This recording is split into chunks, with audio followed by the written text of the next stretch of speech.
Hello दोस्तों, आज मेरे दिन की शुरुआत हुई है करीब 3:50। आप देख ही सकते हैं कि आज है संडे और मैंने आज का दिन यूटिलाइज़ करने के लिए पूरा शेड्यूल बना रखा है। एक दिन पहले ही मैंने इसको डिसाइड कर लिया था कि मैं इस दिन को फुली यूटिलाइज़ करूँगी और अपने जो प्रोफेशन है, मेरा जॉब रहता है जो इस टाइम पे, उस टाइम पे मैं जितना टाइम नहीं दे पाती हूँ उससे आज कहीं ज़्यादा मैं अपने स्टडी को टाइम दे पाऊँगी, क्योंकि टाइम बहुत ही इम्पोर्टेंट है। इमेजिन करिए आप लोग के पास एक बैंक अकाउंट है जिसमें डेली क्रेडिट होते हैं 86,400 रुपीज़, और आपको उस अमाउंट को एक ही दिन में यूज़ करना है, क्योंकि वो अगले दिन फॉरवर्ड नहीं होगा, आपके पास कैरी फॉरवर्ड नहीं होगा, आप उसको अगले दिन यूज़ नहीं कर पाएंगे, अगले दिन you will lose that amount. तो आप क्या करेंगे, आप उस अमाउंट को उस दिन में ज़्यादा से ज़्यादा मैक्सिमम टू मैक्सिमम उसको खर्च करने की कोशिश करेंगे। उसी तरीके से आप लोग के पास भी एक अकाउंट है जो कि है एक टाइम अकाउंट। सबके पास एक टाइम अकाउंट है जो कि आप लोग के पास हर दिन 86,400 सेकेंड्स क्रेडिट होते हैं, लेकिन आप उसको कितनी अच्छी तरीके से यूज़ करते हैं, इसीलिए हर दिन आपको उसको बेस्ट करना है। 24 आवर वन डे में आप लोग के पास 86,400 सेकेंड्स हर किसी को मिलते हैं, लेकिन उसको आप कितने अच्छे तरीके से यूज़ कर रहे हैं, उसको एक दिन में ही खर्च करना है आपको। अगले दिन वो कैरी फॉरवर्ड नहीं होते हैं कि आपको अगले दिन में उसको ऐड ऑन करके आपको मिल जाए, एक्स्ट्रा 24 आवर्स के अलावा आप अगर उसको यूज़ नहीं कर पाओगे तो मिल जाए, ऐसा तो होता नहीं है। तो हर दिन आपको वो सेकंड्स मिलते हैं, आप उनको किस तरीके से यूज़ कर रहे हैं, कैसे यूज़ कर रहे हैं, ये आपके ऊपर डिपेंड करता है कि आप टाइम को कैसे मैनेज कर रहे हैं। ये हर इंसान को मिलता है, इसीलिए आप अपने आप को खुद ही कैपेबल बनाएंगे कि आप टाइम को कैसे मैनेज कर रहे हैं, क्योंकि अगर आप टाइम को अच्छे से मैनेज नहीं करेंगे तो आपको ही प्रॉब्लम होगी, आपके ही टाइम मैनेजमेंट को दिक्कत होगी, क्योंकि टाइम तो सबको उतना ही इक्वली मिल रहा है। उसी तरीके से आपको अपने आप को बैलेंस करना है, इसीलिए टाइम बहुत ही इम्पोर्टेंट है। यहाँ पर मैंने अपना टेबल चेयर लगा लिया है और अपना टाइमर भी मैंने सेट कर लिया है, तो अब मैं पढ़ाई स्टार्ट कर देती हूँ। आज संडे था, मैं चाहती तो मैं देर तक सो सकती थी, लेकिन क्योंकि मैंने सारे बच्चों की छुट्टी कर रखी थी। क्यों कर रखी थी, स्कूल भी नहीं जाना था, मुझे छुट्टी कर रखी थी, और मैं अपने संडे के काम भी मैंने सैटरडे को निपटा लिए थे, क्योंकि मुझे आज संडे का टाइम फुली अपने आप को देना था। मैं अपने पढ़ाई से पीछे नहीं हट सकती, ये टाइम बहुत ही इम्पोर्टेंट है। ऐसे ही जो भी हाउस वाइफ हैं, जिनके पास वर्क लोड है, कोई भी प्रॉब्लम है, बेबी है, कुछ भी है, तो वो अपने टाइम को इस तरीके से मैनेज करें, कहीं ना कहीं से टाइम निकाल ही सकते हैं। सबके पास टाइम होता है, आप कितना भी काम कर ले, कुछ भी कर ले, लेकिन आप पढ़ाई के लिए टाइम निकाल सकते हैं, आराम से आप पढ़ाई कर सकते हैं। एक्सक्यूज़ेस देंगे तो वो आपके लिए होंगे। तो यहाँ पर मैं सबसे पहले सीडीपी रिवाइज़ कर रही हूँ। आज मैंने टारगेट रखा है कि यूनिट 1, 2, 3 3 यूनिट को मुझे आज कंप्लीट करना है। मेरे इसके नोट्स प्रिपेयर हैं, लेकिन मुझे इसका रिवीजन अच्छे से करना है, तो मेरा ये पहला टारगेट है। आज मेरा पहला स्लॉट पूरा सीडीपी के लिए है, मैं इसको अच्छे से दूंगी और मैं इसको अच्छे से पूरा रिवाइज़ करूँगी। पूरा मैंने, क्योंकि इनके नोट्स प्रिपेयर किए हैं, 3 यूनिट हैं जो, और जो लास्ट की 2 यूनिट हैं अभी मैंने उनके नोट्स प्रिपेयर नहीं किए हैं। उनके नोट्स मुझे प्रिपेयर भी करने हैं, साथ ही साथ मुझे उन्हें रिवाइज़ भी करना है, उनके लिए प्रैक्टिस भी करना है। तो मैं 3 यूनिट को बहुत अच्छे से कवर अप करूँगी। आज संडे है, क्योंकि टाइम भी बहुत लिमिटेड है, जितना ज़्यादा रिवाइज़ करेंगे उतने अच्छे से चीज़ें आपको दिमाग में बैठ जाएंगी, आपके कॉन्सेप्ट क्लियर होंगे। तो मैं सबसे पहले सीडीपी कर रही हूँ। यहाँ पर ये मैंने खुद से नोट्स बनाए हैं, हिमांशी मैम की वीडियो से मैंने पेड बैच लिया है अभी केवीएस के लिए, तो मैंने वहाँ से ये प्रिपेयर कर रही हूँ। यहाँ पर मैं सारे टॉपिक को अच्छे से रिवाइज़ करूँगी, first unit, second unit, third unit तक के सारे टॉपिक को अच्छे से रिवाइज़ करूँगी। ये मैं नोट्स बहुत अच्छे से बना रही हूँ, क्योंकि आगे चल के अभी एस्टेट का भी पेपर होने वाला है, वो भी मैं दूँगी, तो मेरा सीडीपी का जो पोर्शन है उसमें यूज़ हो जाएगा। मुझे फिर से रिवीजन ही करना पड़ेगा, ओनली मुझे नोट्स नहीं बनाने पड़ेंगे, तो एस्टेट के लिए मेरे बहुत ही यूज़फुल नोट्स हो जाएंगे ये, इसीलिए मैंने इनको डिटेल से बनाया है और मैं अच्छे से इनको प्रिपेयर भी कर रही हूँ, साथ ही साथ मैं इनको लर्न भी कर रही हूँ केवीएस के एग्ज़ाम के लिए। आप लोग भी इसको अच्छे से प्रिपेयर करिए। सीडीपी ऐसा सब्जेक्ट है कि जो आप बार बार रिवाइज़ करेंगे तभी आपको उसके कॉन्सेप्ट क्लियर होंगे। बहुत ही थ्योरेटिकल सब्जेक्ट है, इसको थोड़ा सा आपको माइंड मेकअप भी करना है कि कहाँ कौन से कॉन्सेप्ट लग रहे हैं, क्योंकि उसमें बेसिक बेसिक चीज़ें भी दी हुई हैं और उनमें आपको कोई साइंटिस्ट ने कोई बात बोली है, किसी किसी किसी किसी सबके ऊपर मेंटल बातें भी बोली हैं, उसमें लर्निंग प्रोसेस भी बोली है, टीचिंग प्रोसेस भी, मेथड भी, बहुत सारी चीज़ें मिक्स हो रही हैं। तो इनको रिवाइज़ करना बहुत ही इम्पोर्टेंट है। आप डेली डेली रिवाइज़ कर सकते हैं तो बहुत अच्छा है, अगर नहीं कर पाते तो वीकली आप टारगेट बनाइए, संडे को बनाइए।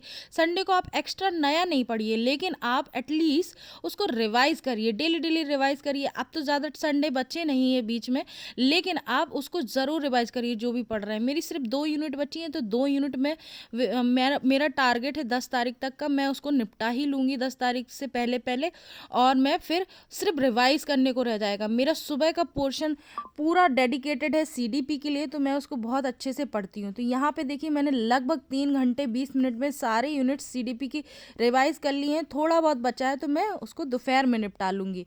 तो यहाँ पे मैं टारगेट लिख रही हूँ कि मैंने आज के लिए क्या-क्या डिसाइड किया है। मॉर्निंग के लिए तो मेरा पहले से ही डिसाइडेड रहता है कि मैं सीडीपी पढ़ूँगी। तो सीडीपी में मुझे आज रिवीजन का टारगेट था, तो मैंने उसमें यूनिट 1 और यूनिट 2 और यूनिट 3 का रिवीजन था, तो मैंने यूनिट 2 और यूनिट 3 कर लिया। अभी यूनिट 1 बची हुई है। यूनिट 1 मैंने काफ़ी बार पढ़ी है, इसीलिए मैंने उसको बाद के लिए रखा है। तो मैं यूनिट 1 अब दोपहर में लर्न करूँगी, इसको रिवाइज़ करूँगी अच्छे से, उसके कॉन्सेप्ट फिर से रिवाइज़ करूँगी, तो जिससे मुझे अच्छे से कॉन्सेप्ट क्लियर हो जाएँ। उसके बाद मैं ईवीएस को भी करूँगी, लेकिन मेरा आज मेन मोटिव है, मैं हिंदी बिल्कुल नहीं पढ़ रही थी, तो मैं हिंदी की ग्रामर के पोर्शन जैसे समास, संधि, अलंकार, कारक, जो भी मुझे एक्स्ट्रा मिलेगा, मैं एक्स्ट्रा जितना टाइम बचेगा मैं इन सबको कंप्लीट करूँगी। एक्स्ट्रा और टाइम बचा तो मैं और ग्रामर को कंप्लीट करूँगी। तो यहाँ पे मैं अपना शेड्यूल बनाने के बाद अपना पूरा काम कर लूँगी। जल्दी जल्दी मुझे काम करना है। आज संडे है, लेकिन मुझे सारा काम जल्दी निपटाना है। चलो फिर लग जाते हैं काम पर। देखिए, अगर आप वुमेन हैं, लेडी हैं, गर्ल हैं, तो आपको काम करना ही पड़ता है। मोस्टली लोगों को काम करना पड़ता है। आप मैरिड हैं, अनमैरिड हैं, बेबी है, नहीं है, जॉब वाले हैं, कुछ भी, उससे कोई फ़र्क नहीं पड़ता। आपको काम करना ही है। किस तरीके का काम कर रहा है वो नहीं, सबके अलग-अलग काम होते हैं। तो इसलिए ये एक्सक्यूज़ेज़ देना बंद करिए कि हमें टाइम नहीं मिलता, हमें वो नहीं मिलता। आपको खुद टाइम निकालना पड़ेगा। कोई आपको बिल्कुल भी हेल्प करने वाला नहीं है कि आपका एग्ज़ाम लगा है, क्या लगा है। आपको खुद ही अपने सारी चीज़ें मैनेज करनी पड़ेंगी, अपने टाइम को मैनेज करना पड़ेगा। और जब आप खुद ही करेंगे मैनेज सारी चीज़ें, तो सामने वाला भी बंदा देखेगा कि ये पर्सन अपने काम के लिए कितना डेडिकेटेड है, तो वो भी आपकी हेल्प करना चाहेगा। अगर आप खुद भी नहीं करना चाहेंगे, सुबह जल्दी नहीं उठना चाहेंगे, तो सामने वाला क्यों आपकी हेल्प करेगा। आप सुबह जल्दी उठेंगे तो आपका सामने वाला भी हेल्प करना चाहेगा। तो ये संडे आज मेरा थोड़ा सा लेट हो गया है। मुझे सुबह आज कपड़े धुलने थे, क्योंकि मैं वीकली कपड़े धुलती हूँ, और अभी फ़िलहाल वैसे तो मैं डेली टू डेली धुलती थी, लेकिन मैं सुबह आजकल स्टडी कर रही हूँ, तो मैं थोड़ा कोशिश करती हूँ कि पढ़ाई को ज़्यादा टाइम दे दूँ, और एक्स्ट्रा काम जो जितने कम हो सके उतने ज़्यादा कम करती हूँ। तो यहाँ पे मैंने आज संडे को नहा धो लिया है, और कपड़े मैंने धुलने थे तो वो धुल लिए हैं। उसके बाद मैं जाऊँगी, थोड़ा सा मैंने ब्रेकफास्ट हैवी किया था, तो मुझे भूख तो अभी नहीं लगी है, तो मैं थोड़ी सी और पढ़ाई कर लेती हूँ, मैंने ये सोच रखा है। तो चलती हूँ, फिर पढ़ाई कर लेती हूँ, नीचे जाती हूँ, थोड़ा सा और पढ़ाई करूँगी। जो मेरा सीडीपी का पोर्शन बचा है यूनिट 1, मैं उसको रिवाइज़ कर लूँगी अच्छे से। देखिए, आज मैंने सुबह लगभग 3 घंटे की पढ़ाई करी थी, लेकिन मेरा टाइमर आज रीसेट हो गया है। पता नहीं कैसे मेरा टाइमर रीसेट हो गया है, तो देखिए फिर से रीसेट करना, तो मुझे कोई बात नहीं, मैं इसको रीसेट कर लेती हूँ और इसको फिर से वहीं से लगा लेती हूँ। तो मैं लगभग फिर से अब पढ़ाई करूँगी, जितनी भी करूँगी उसमें 3 घंटे ऐड ऑन कर लूँगी। यहाँ पर मैं फिर से सीडीपी का ही पोर्शन जो मेरा रिमेनिंग रह गया था उसको मैं रिवाइज़ करूँगी।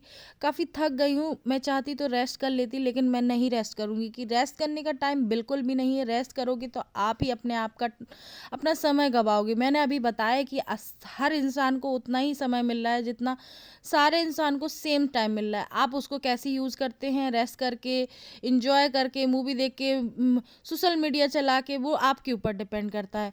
तो मुझे तो अपना टाइम पढ़ाई में देना है, क्योंकि आज मैंने डिसाइड कर रखा था, ठान रखा था कि मुझे आज पढ़ना है, हर हाल में पढ़ना है। तो मैं आज पढ़ाई कर रही हूँ। यहाँ पे लगभग मैं 45-50 मिनट के आसपास में पढ़ाई करने के बाद, मैं रिवीजन करने के बाद नीचे जाऊंगी, क्योंकि मुझे खाना खाना है, मुझे भूख लग रही है, और फिर मैं खाना खाने के बाद दोबारा से बैठ जाऊंगी।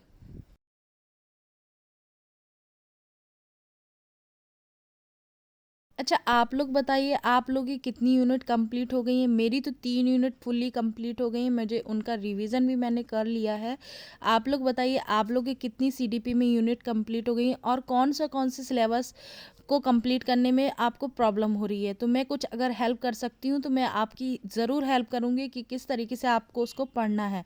जैसे कि कुछ लोगों ने मैथ्स के लिए मुझसे पूछा था, तो मैंने मैथ्स के लिए बता दिया था। अगर और डिटेल में जानना चाहते हो तो मैं वो भी बता दूँगी। देखिए, हिंदी अगर आपको पढ़ना है, हिंदी कैसे पढ़ना है, ये इसके लिए मैं आप लोग को बता दूँ। मैंने तो पहले से नोट्स बना रखे हैं, लेकिन आप गुरुजी वर्ड को फॉलो कर सकते हैं। उन्होंने स्पेशली टीचर्स वैकेंसी के लिए एक प्लेलिस्ट बना रखी है, वहाँ से आप 10-10 मिनट्स के वीडियो देख सकते हैं। बहुत अच्छी हिंदी पढ़ाई है उन्होंने, और बहुत ही कम टाइम में पढ़ाई है। पेस्टोलॉजी पेस्टोलॉजी 18वीं शताब्दी में पेस्टोलॉजी ने बाल विकास का सर्वप्रथम मनोवैज्ञानिक विवरण प्रस्तुत किया है। 3 महात्मा गांधी ने दिया था। हेड, हैंड और हार्ट। हेड से थिंकिंग, रीजनिंग, इमेजिनेशन।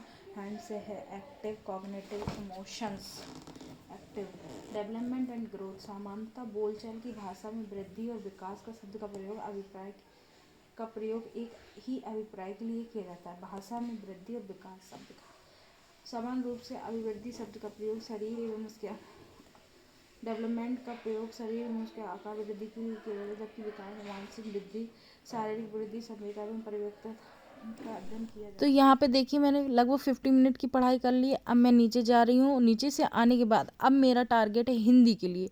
आज मैंने हिंदी के लिए टारगेट जो पूरा कर रखा है, मैं उसको पूरा ही करके रहूँगी।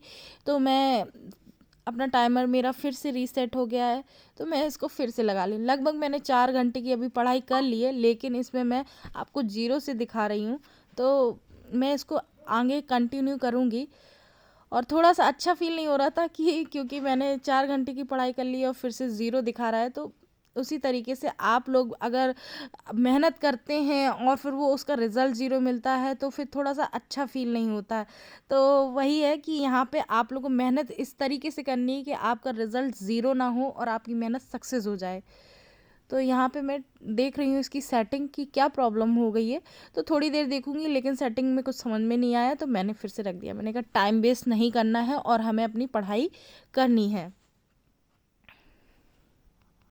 यहाँ पर ना मैंने हिंदी के नोट्स पहले से प्रिपेयर कर रखे थे। मैंने हिंदी पहले से कुछ टॉपिक पढ़ रखे थे, जैसे समास, संधि, अलंकार, और जो नहीं पढ़ रखे थे उनके मैं नोट्स बनाऊंगी। जैसे कि कारक, वर्ण, जो वर्णमाला है हमारे, उससे रिलेटेड क्वेश्चन आ जाते हैं कि कौन सा स्वर है, कौन सा व्यंजन है, कौन सा कंठ से बोला जाता है, कौन सा तालु से बोला जाता है, ये सारे अनुनासिक स्वर कौन से हैं, ये सारा मैं आज डिटेल में पढ़ लूँगी।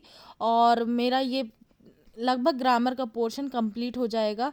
तो मैं इसमें से सिर्फ मेरा वाक्य वाला पोर्शन रह जाएगा और एक आध दो पोर्शन रह जाएंगे, तो जैसे कि रस, छंद, अलंकार, तो ये मैं अगले संडे को इसको कवर अप कर लूँगी। तो मैं इसको पहले जो नोट्स मेरे प्रिपेयर हैं मैं उससे रिवाइज कर लेती हूँ, फिर मैं वीडियो से, गुरुजी वर्ड की वीडियो से मैं इसको नोट डाउन कर लूँगी और साथ ही साथ उनको अच्छे से लर्न भी कर लूँगी, रिवाइज भी कर लूँगी। तो हिंदी का मेरा टारगेट है यही। देखिए, ये मैंने पहले से नोट्स बना रखे हैं, इनको मैंने अभी नहीं बनाया है, ये मेरे काफ़ी पुराने नोट्स हैं। और मैंने इस तरीके से बनाया कि मैं इनको बहुत कम टाइम में इसको पढ़ के इनको अच्छे से रिवाइज कर लेती हूँ और मुझे अच्छे से समझ में भी आते हैं, क्योंकि मैंने यहाँ पे अलंकार, अनुप्रास अलंकार तक बना रखा है। इसके आगे का मैं आज नोट्स भी बनाऊँगी और साथ ही साथ मैं इसको तैयार कर लूँगी। तो लगभग मैंने 2 घंटे की पढ़ाई, 2 ढाई घंटे की पढ़ाई करी है। तो उसके बाद मैंने ये सारे हिंदी के नोट्स कंप्लीट कर लिए हैं। देखिए, अनुप्रास अलंकार तक लिखा था, तो मैंने यमक श्लेष रह गया था, ये लिखा। साथ ही साथ वर्ण विचार, जो मैंने कहा था, वर्णमाला और कारक चिन्ह, तो इनको मैंने पूरा कंप्लीट कर लिया, नोट्स बन गए हैं। तो आज का मेरा सीडीपी और हिंदी का टारगेट कंप्लीट हुआ। ईवीएस रह गया, तो मैं इसको देखूंगी, अगर टाइम मिला तो कर पाऊंगी। Thank you for watching, take care and bye bye.